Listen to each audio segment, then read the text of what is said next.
Greetings, my people. It's Anna Renee, your love power goddess, and I am here with you today.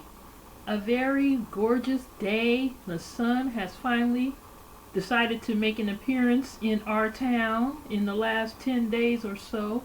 It has been gloomy, dark, overcast every single day, 10 days or so in a row, and finally we got a little bit of sunlight.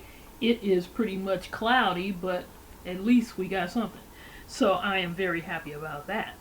Let me bless each and every one of you with peace, joy, love, and power for you. You got to have your power on point, all right?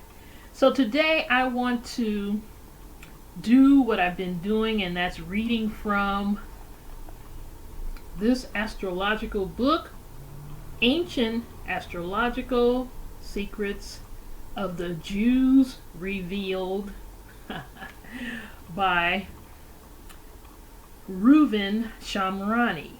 And this book is an old book published back in like 1971 or something like that.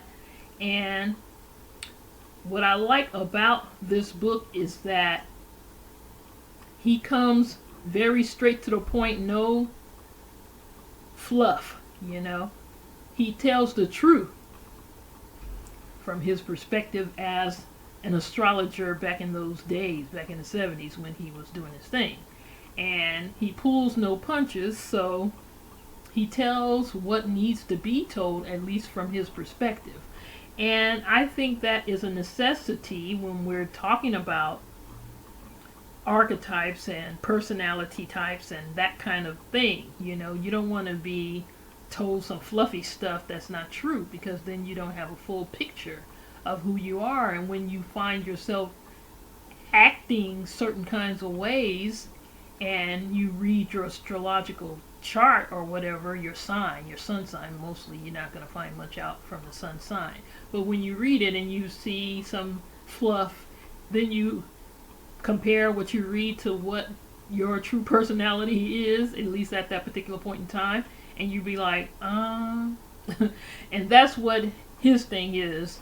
So he likes to come straight, and he goes back into the ancient Kabbalistic breakdown of astrology. And the reason I read it is because from what I've learned by being a Christian back in the day, is that there is such a connection between ancient Egypt and ancient Israel, or whatever they called themselves back in the day, Israelites.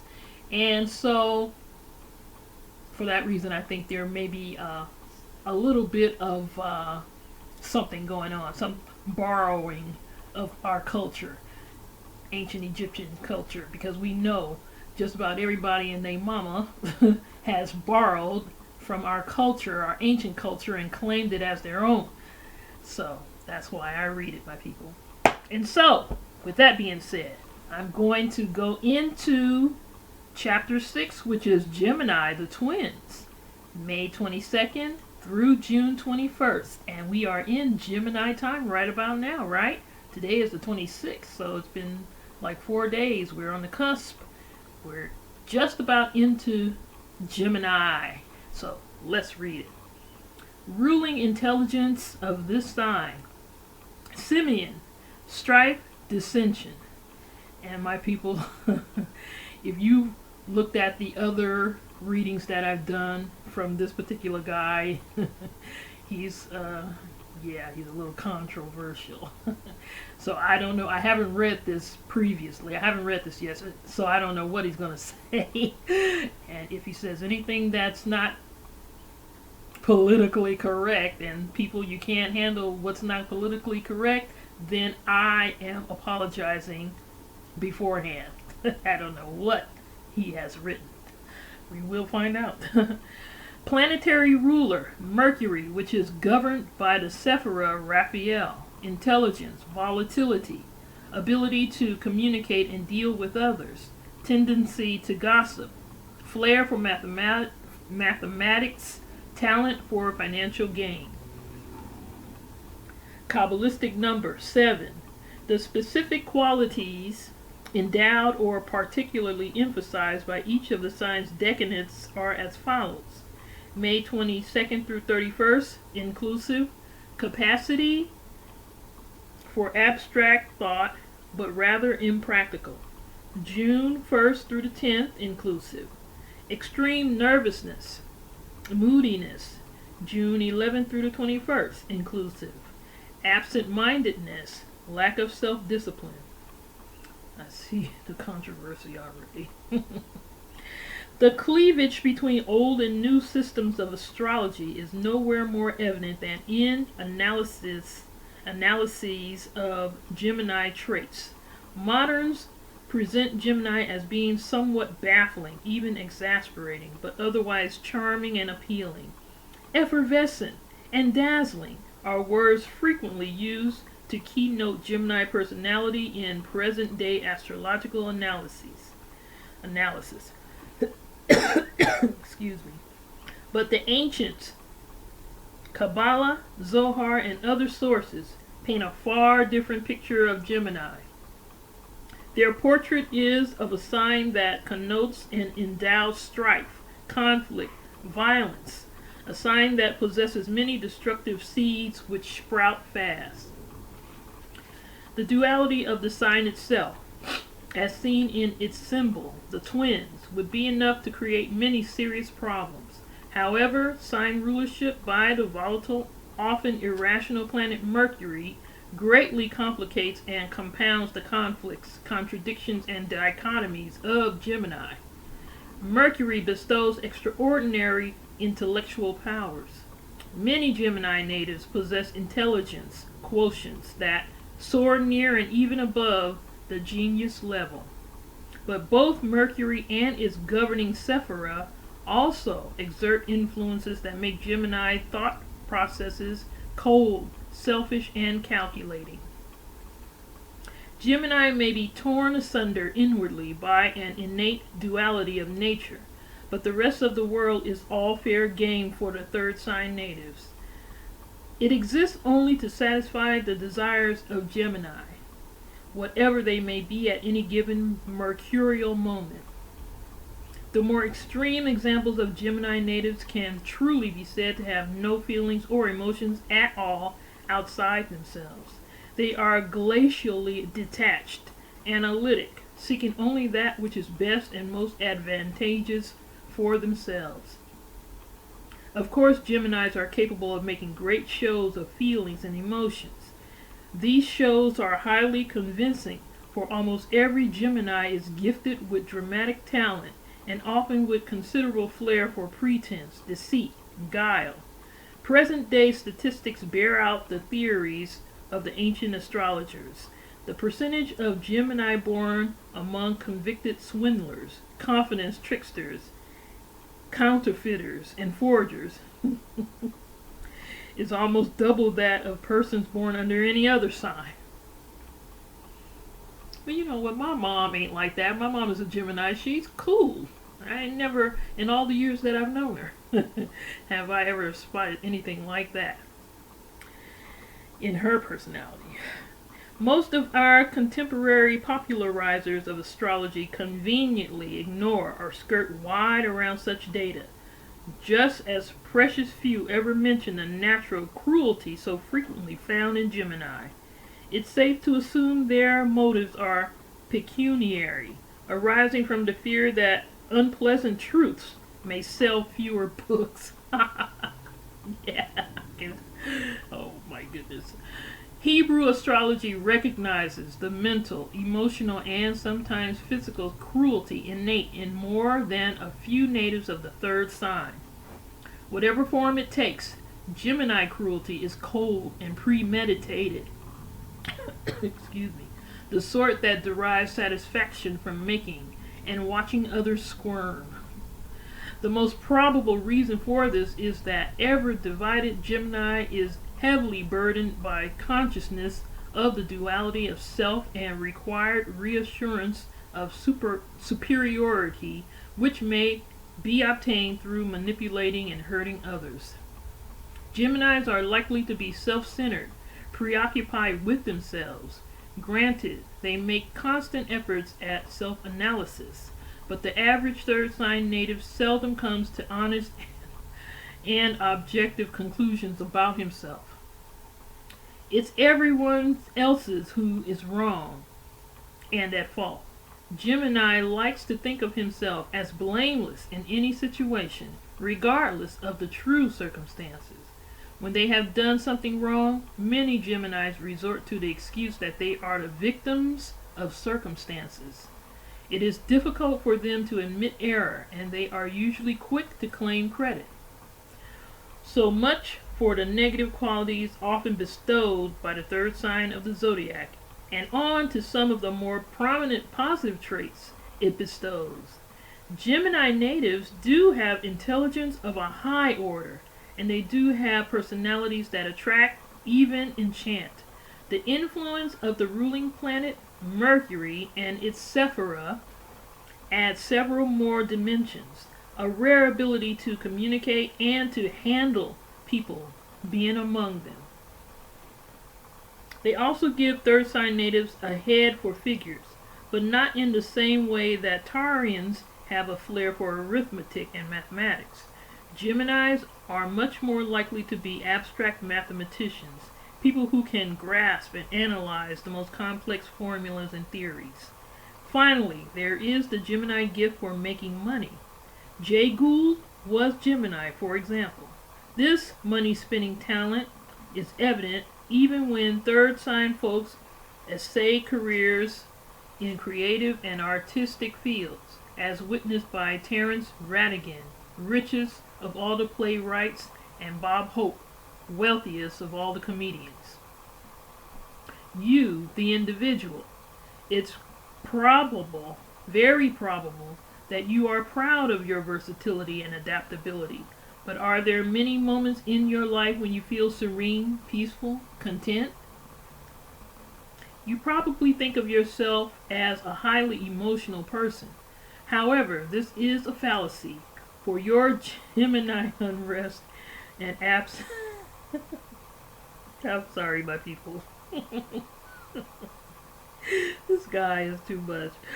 I don't know if I'm going to continue reading this book.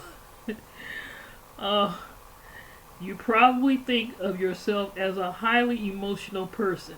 However, this is a fallacy.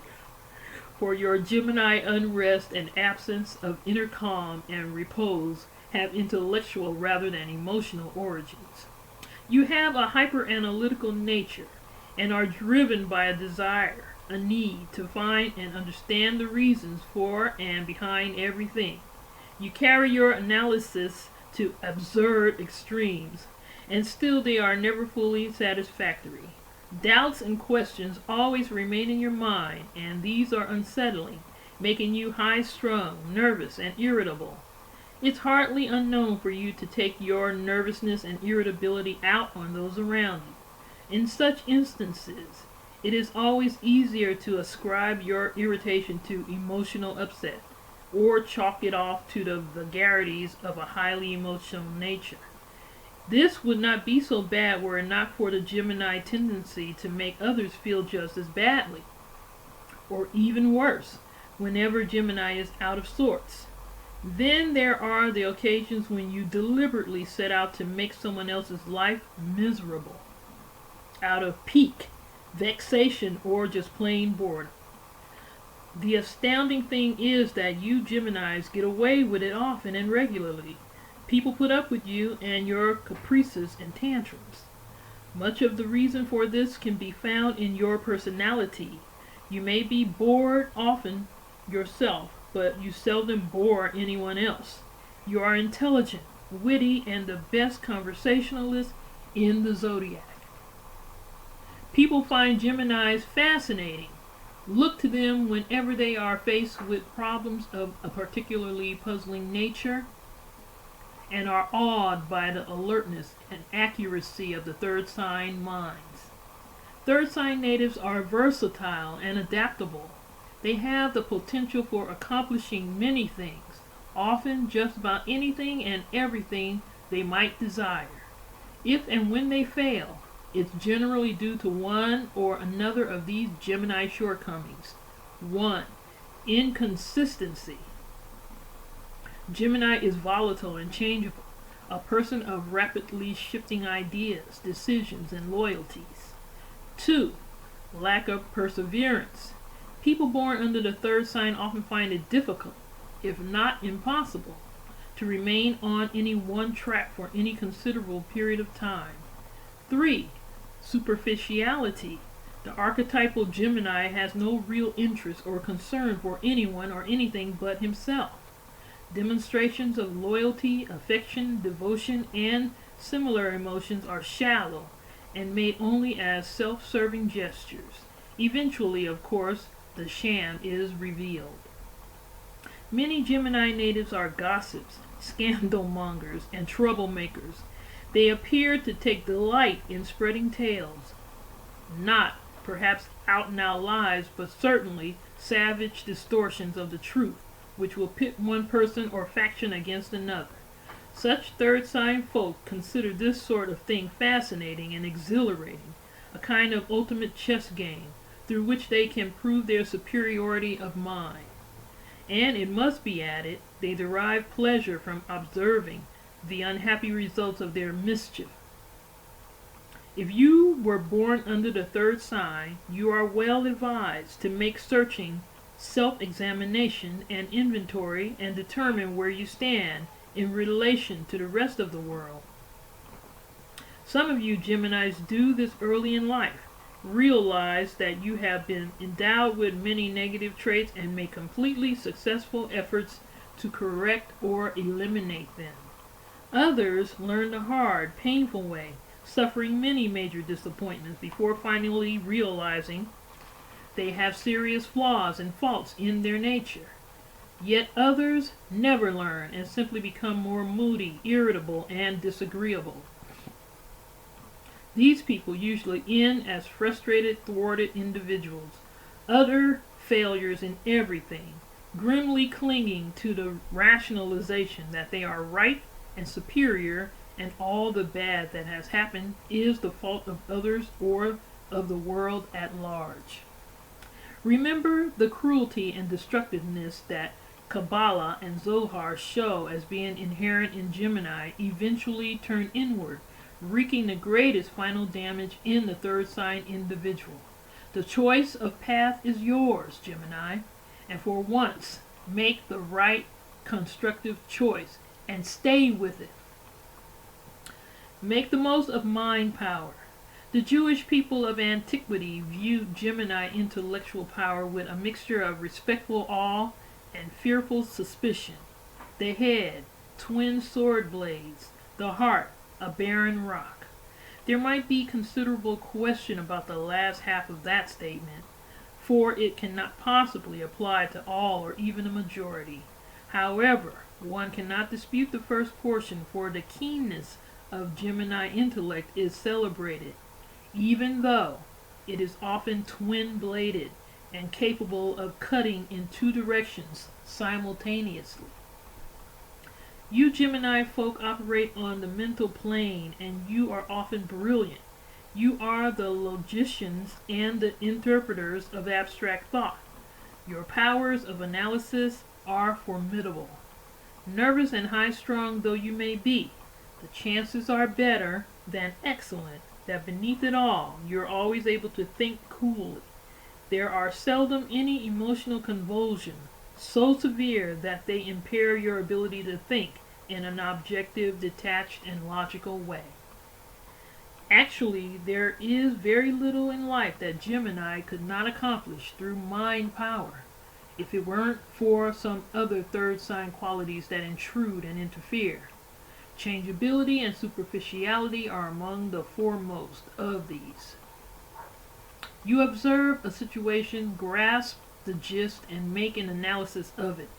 Then you judge and decide. But wait, you have second thoughts. You believe it necessary to analyze further, dig deeper. As you do, the original decision no longer seems to be quite as wise. There are new factors and elements, or so you convince yourself, and after vacillating and doubting, make an about face. The original decision is discarded, and an entirely different one takes its place. Superficiality shows itself most often in feelings and attitudes. There is not always adequate commitment to carry you through to your goals. Coupled with lack of perseverance, another familiar Gemini shortcoming, the net effect is a pattern in which many things are tried but few, if any, brought to successful conclusion. You Geminis are mind people.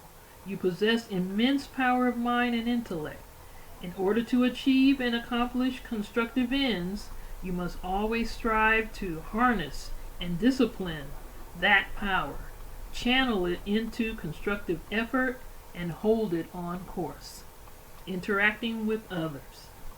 Gemini personality appears to be extremely charming, witty, outgoing, and therefore natives of the sign are usually very attractive to other people.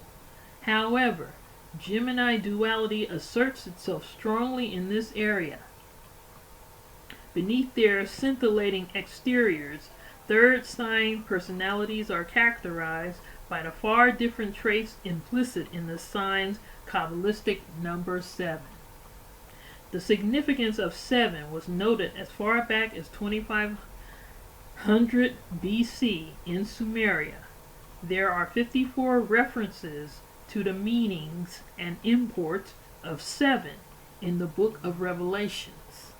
It is a number associated with the moon, with the arcane, the mysterious, the hidden, and secret. It has an adverse influence on personality, making the individual aloof, insulated, apart from others, and unable to relate to them save at superficial levels. This is very often the case with Geminis. The warm, extroverted, amusing personality is a thin veneer covering the fundamental realities of a withdrawn, reclusive, and frequently caustically sarcastic nature. Thus, the influence of Mercury and its Sephira is constantly at conflicting odds with the enigmas of lunar influence manifest in the sign and revealed by the Kabbalistic number. You Geminis almost always get along with people easily, especially at the first meeting or early in a relationship. This happy situation prevails as long as the relationships remain comparatively casual. When a friendship or association begins to move beyond this point, you are likely to encounter difficulties created by your inability to be frank, open, and straightforward. There is always much you feel you must hold back, and when pressed, you are inclined to rely on evasions, partial truths, or untruths. When pressed further, even by individuals with the best and friendliest intentions, it's not unlikely that you will become extremely irritable, short-tempered, and moody. Geminis like having large numbers of acquaintances, for this serves to feed their sense of superiority, but many of them will rebuff attempts by others to turn acquaintance into close friendships. For third sign natives are seldom endowed with emotional depth and are reluctant to give of themselves or to make strong commitments. Thus, the average Gemini interacts very well indeed with other people when the relationships or associations are on levels without much depth or need for give and take. In general, most Geminis are better suited to be and have companions and pals than close friends. You will always enjoy considerable success in your relationships with other people when you operate on the mental level, when there is mutual mental stimulation. But you'll run into trouble when people begin to realize that you're not given to forming lasting attachments, and that it's by no means unknown for you to play one person off another. Such behavior patterns invariably collide head-on with basic human emotional needs, which, believe it or not, Geminis do have. The third sign nature does require emotional fulfillment, and it is miserable and desolate when after a time it becomes obvious that none has been attained. In order to improve this sector of your life and activities, Gemini, you must develop depth of feeling and emotion and learn to relate to and commit. Self-discipline is essential. You must have direction and at some juncture realize the necessity for consistency, perseverance, inner serenity, and tranquility. Only through the achievement of these can you break through the restraining walls of innate negative qualities and establish the rapport you really desire with others. Romantic relationships.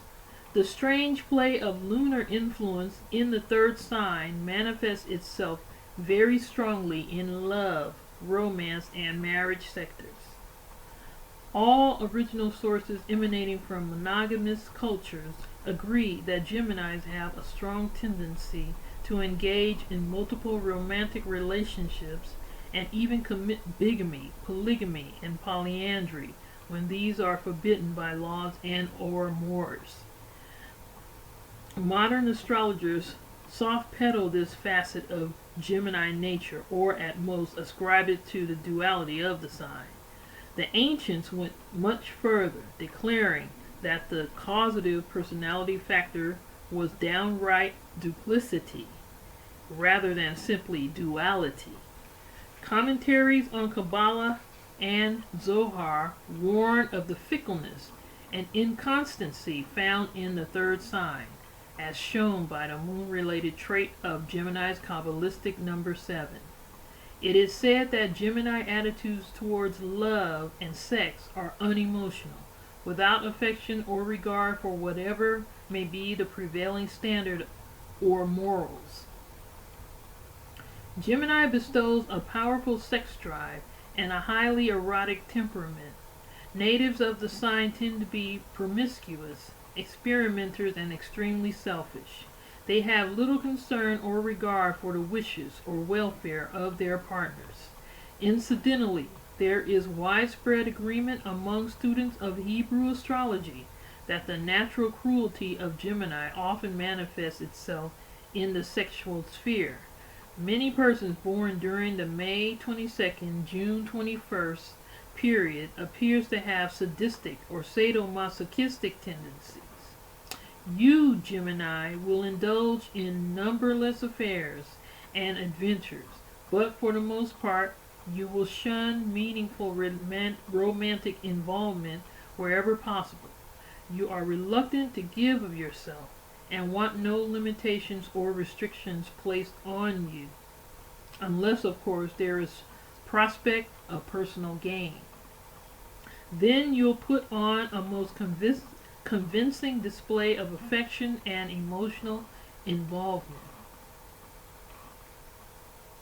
The Gemini male is very often a consummate womanizer, and while in his prime, highly liable to conduct several affairs simultaneously. These will all be shallow and without any real commitment on his part. As for you, Lady Gemini, you revel in being the captivating, conquest-counting female. You'll probably engage in many amorous escapades, as much out of intellectual curiosity as sexual desire. You want to prove that you can attract and hold men, then shed them whenever you please.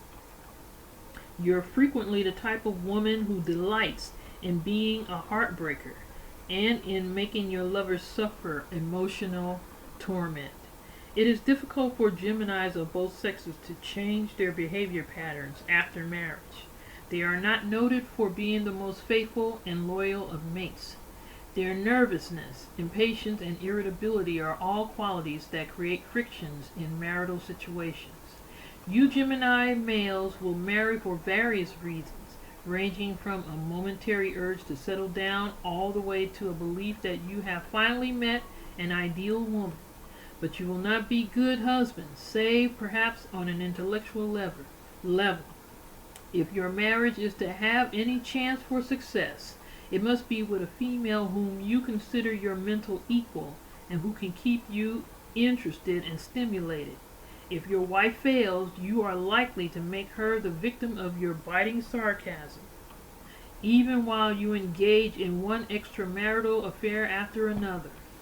As for you, Miss Gemini, marriage is sometimes merely a means to financial security. More often, however, you fall into marriage on a whim or impulse. The man you marry must keep you physically satisfied, intellectually exhilarated, and still give you a very great deal of personal freedom. This, needless to say, is a very large order. It's not frequently filled, and as a consequence, the incidence rate of broken marriages is much higher than the overall average for Gemini wives. It is a sound rule of thumb that neither male nor female natives of the third sign should marry much before they have reached 25 or 30. Only then is there any reasonable hope that they have achieved a degree of maturity and stability needed for their marriages to succeed. Mastery in the material sphere. Ability to communicate and deal with others and talent for financial gain are qualities endowed by the F.E.A.R Hebrew astrology superimposed over Mercury, planetary ruler of Gemini. The success of third sign natives is likely to be swift. They will often achieve notable wealth almost overnight. Bold transactions in the stock market bring them large profits, but they are at their best when they are selling products, services, ideas, or themselves, or motivating others to buy or sell, or take some positive action. Geminis are artful, even cunning traders, and adroit at forming and manipulating opinion. They frequently make their largest gains through employing their superior intellectual powers against those who are less well endowed. It is not unknown for Geminis to take advantage of the ignorant and gullible and have scant regard for business ethics or scruples. In this regard, it should be sufficient to remark that Jay Gould, among the more notorious of robber barons, was a Gemini. Third sign people are versatile, and with their intellectual equipment, they are capable of achieving success in almost any field once they have learned to persevere. And advertising and selling are particularly well aspected fields for Geminis, as are television, newspaper, magazine, and book publishing. You, Gemini, chafe under restriction. Therefore, you should enter into careers that give you much freedom and latitude. You require intellectual challenge in order to do your best. Many of you are particularly gifted writers, actors, and entertainers. Others excel in fields that require both a high level of mental ability and great manual dexterity. It's also very probable that you have linguistic talents. With your quick brains, more than a few of you are employed at high salaries as simultaneous translators by such organizations as the United Nations. First decan. Details by decans. Decanates. May 22nd through 31st. This decan enjoys benign rulership by Jupiter. People born during this period are the least destructive, best balanced of Geminis. However, the interplay of planetary forces is such that it tends to make them rather impractical. They prefer to deal in abstractions and do not possess the cool and calculating mind and nature found among natives of the other decanates. Second decan, June 1st through 10th. Mars holds dominion here. Gemini traits that cause strife and dissension reach their peak strength. So do the qualities of aloofness, secretiveness, and coldness. The duality and inner conflicts of Gemini are emphasized, as are selfishness and disregard for the rights and interests of others. It is among natives of this decadent that we most frequently find Gemini cheats, swindlers, and compulsive liars. Third decan, June 11th through the 21st. The sun rules this decadent. Its strong positive influence does not markedly offset or counterbalance those exerted by the sign. Its ruling intelligence, the ruling planet of the sign, and its F.E.A.R. In this instance, solar influence only serves to make Gemini personality and nature somewhat more inconsistent, somewhat less effective. Natives of this decadent tend to be absent-minded and to lack powers of self-discipline. They incline to be vain, boastful, self-centered. They are also likely to be garrulous, and their talk is usually trivial.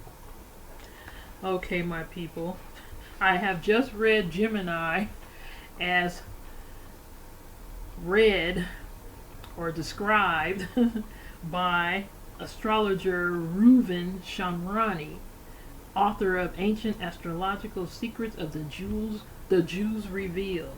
And he claims to get a lot of his understanding from the Kabbalah and from Zohar, those ancient ways of being, religions, or whatever you would want to call them. So, one thing that I've noticed about him is that he himself, I wonder what his sign is. He's very arrogant in the way he breaks down the signs. That's just the way I read him, as he reads everybody. he he's very direct and very I can see his thing is to feed the bitter and then follow it with the sweet. he likes to shove the poison out, shove the medicine down the throat, and then give a little sugar behind it.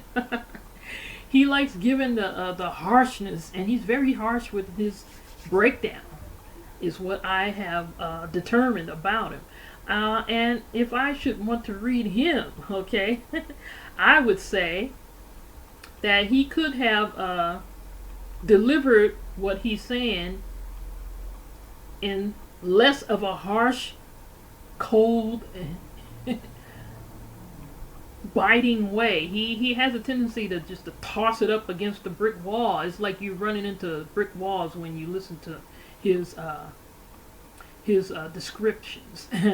And God, this one for Gemini is the worst that I've read so far. Since reading, I started reading at Pisces. He was so flowery about Pisces. He tricked me pretty much. I was thinking that he was going to draw out the beautifulness in every sign, but it seems like ever since Pisces, everyone since Pisces has been quite negative and not given too much sugar in the end.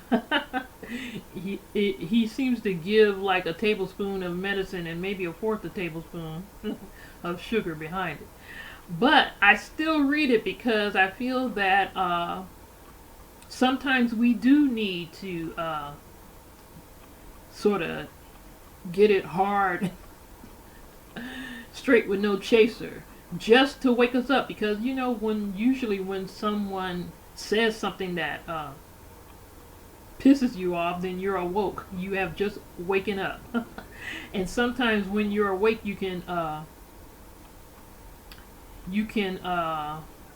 see more. You can determine more if you don't allow your anger to overrule your common ability to analyze. Okay, and so that's why I read what it is that he says, because in truth, a lot of those popular astrological books do paint a flowery kind of kiss boo boo kind of way about it. They talk in such a way it just is all floaty, flowery, and clouds floating past, you know. And we know human beings are not like that.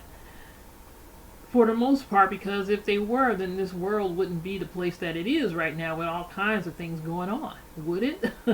So we know that, you know, there are some dark aspects to us as human beings, and we need to, as he has said, hear it so that we can know the truth about who we are, and then from that place of truth make the right decisions and do the things to change those negative qualities about ourselves, or those weak qualities about ourselves. If somebody lies to us and tells us all is hunky dory, we all that, and we ain't got no weaknesses, as they do with some of these popular astrological books that focus only on the sun sign, which you can't really tell anything just by learning from the sun sign, when we are a complete human being. All the planets have to be involved. You have to do a chart, but the sun sign really doesn't say anything, right?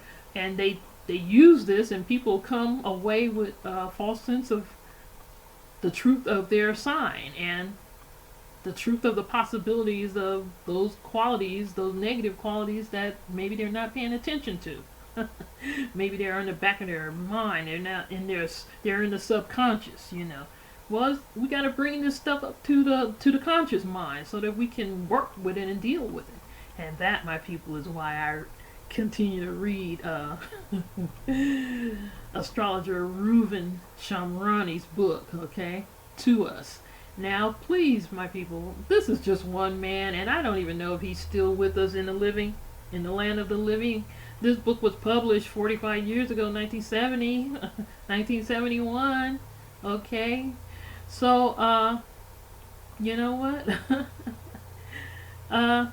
Take it with a grain of salt. Don't take it all the way to heart. Just look at those negative qualities. If you happen to be a Gemini, he sure did break down a whole bunch of negative qualities, didn't he? I was waiting for the positives. he sort of gave it to us, but anyway, check yourself out, and if you see any of that in yourself as a Gemini, then you know, don't get twisted out of shape. Just learn how to deal with those, and in fact change them and elevate them and eliminate them or whatever. Okay, my people. So yes, once again, Anna Renee, your love power God, is reading from Ancient Astrological Secrets of the Jews Revealed by author Reuven Shamrani. Okay. Yes, he's quite fun because he's just a ball of he's like a straight shot of bourbon or something real strong. Moonshine, let's say that. Alright, my people. Peace and blessings to each and every one of you. Alright.